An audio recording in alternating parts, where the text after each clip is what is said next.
একজন ডাক্তার তিনি প্রশাসন ক্যাডারে যায়, এটা কিভাবে সম্ভব? উনি পড়েছেন হচ্ছিল ডাক্তারি বিষয় নিয়ে, উনি চিকিৎসা করবেন, ওনার জন্য স্বাস্থ্য ক্যাডার রয়েছে। এবং একজন ইঞ্জিনিয়ার উনি ব্যাংকে চাকরি করে, এটা বুঝতেছি না আমি এটা কিভাবে সম্ভব, এটা কি কাঠামো? দেশের উন্নয়নটা ডিপেন্ড করেছিল নির্বাচনের ক্ষেত্রে, আসলে না। দেশের উন্নয়ন অনেকটা ডিপেন্ড করেছিল সময়ের সাথে সাথে।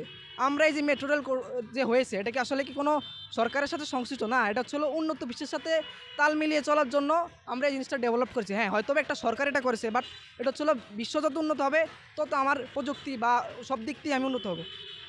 মূলত যেই লক্ষ্য উদ্দেশ্য সেটা হচ্ছিল বাংলাদেশ যেন কখনো স্বৈরাচারের দ্বারা গ্রাস না হতে পারে।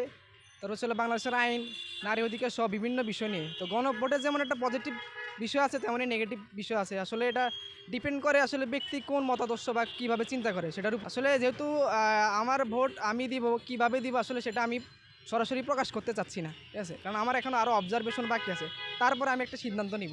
ভোটের এখনও বহুত দেরি আছে, সংসদ নির্বাচনের এখনও দেরি আছে। আমি এখন বলবো যে সুষ্ঠু হবে, কিন্তু আসলে নির্বাচনের দিন দেখা গেল যে সুষ্ঠু হলো না। তো প্রেডিক্ট করলে আসলে সঠিক হতে পারে, না হতে পারে, আমি প্রেডিক্ট করতে চাচ্ছি না। সিচুয়েশনের উপরে ডিপেন্ড করে আসলে নির্বাচনটা কেমন হবে। আমি মনে করি কি বলবো, আসলে আমার অঞ্চলে যদি আমি দিক হিসাব করি, আমার মনে হয় না সত্যিকারের ভোট গণনা হয়। আমি এখনও নিরাপদ নিরাপদ মানে নিরাপদ বোধ করছি না। আমি নিজে এখনও কি বলবো, নিরাপত্তাহীনতায় ভুগতেছি। কারণ আমি ধরেন কাকে ভোট দিব এটা নিয়েও একটু টানাটানি।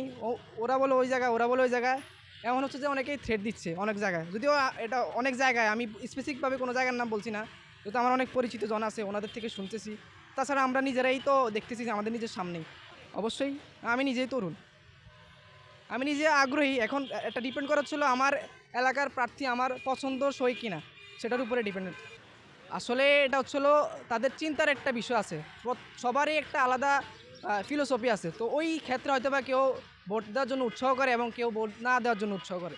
আসলে কি বলবো, আমি অন্তত এটা দেখছি না এখনো পর্যন্ত।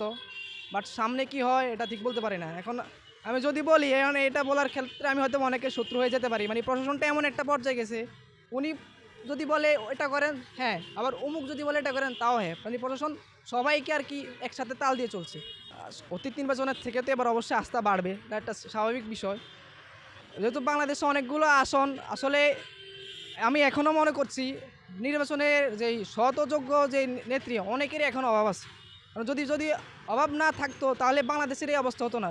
প্রত্যেকটা নির্বাচনের পরবর্তীতে আমরা সবগুলো দেখি আর কি। আসলে এখন তো সবাই পাঞ্জাবি টুপি পড়ে, সবাই ভালো নামাজও পড়ে এবং মসজিদের প্রথম কাতারে, কিন্তু নির্বাচনের পরবর্তী সময়ে তাদের আসলে রূপটা দেখা যায়। আসলে একই মুখ বারবার নির্বাচনে আসা নিয়ে সমস্যা না। অবশ্যই যে ব্যক্তি আসবে তাকে ভালো হতে হবে। আর উনি যে বারবার নির্বাচনে আসে বা নির্বাচিত হয়, এটার কারণ হচ্ছে কেন, উনি ভালো লোক। এই কারণেই আসলে মূল জিনিসটা আসলে ডিপেন্ড করে ব্যক্তিটা ভালো কিনা। আমরা চাই ভালো লোক বারবার আসুক, অসৎ লোকরা চলে যাক। আসলে মোটামুটি কিছুটা দৃশ্যমান উন্নয়ন দেখতে পেয়েছি। আসলে অনেকেই মনে করে মানে দেশের উন্নয়নটা ডিপেন্ড করেছিল নির্বাচনের ক্ষেত্রে, আসলে না। দেশের উন্নয়ন অনেকটা ডিপেন্ড করেছিল সময়ের সাথে সাথে।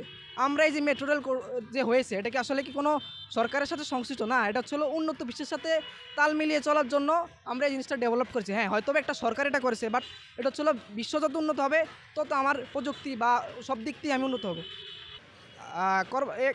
এখনো পর্যন্ত যা দেখলাম, কোনোদিনও এখনও নির্বাচনের ইস্যুতে এই কর্মসংস্থান নিয়ে কোনো দৃশ্যমান কোনো ফল দেখতেছি না। এখন আমি যদি বলি বিগত সময়গুলোতে কোনো ফলই হয় নাই। যেমন এই যে আমরা বিসিএস দেখি, একজন ডাক্তার তিনি প্রশাসন ক্যাডারে যায়, এটা কিভাবে সম্ভব? উনি পড়েছেন হচ্ছিল ডাক্তারি বিষয় নিয়ে, উনি চিকিৎসা করবেন, ওনার জন্য স্বাস্থ্য ক্যাডার রয়েছে।